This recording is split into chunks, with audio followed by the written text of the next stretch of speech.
Mga kapuso, ilang bahagi ng bansa ang nakaranas ng malamig na umaga.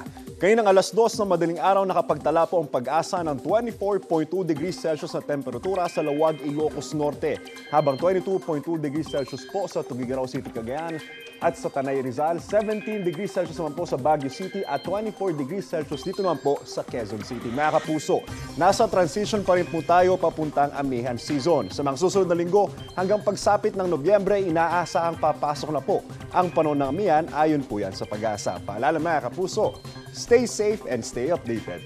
Ako po si Anjo Pertiara. Know the weather before you go.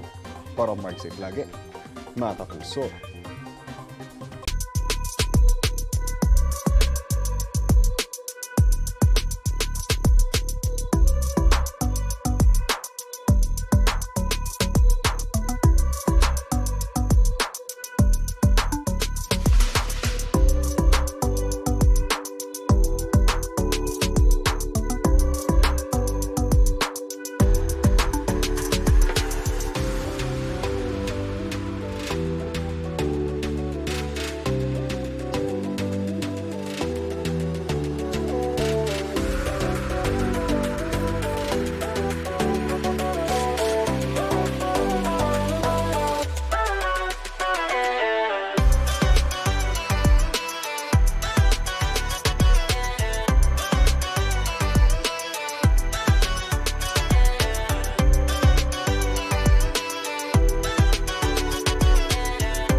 Kapuso, para laging una ka sa mga balita, bisitahin at mag-subscribe sa GMA Integrated News sa YouTube. Sa mga kapuso abroad, samahan nyo kami sa GMA Pinoy TV at sa www.gmanews.tv.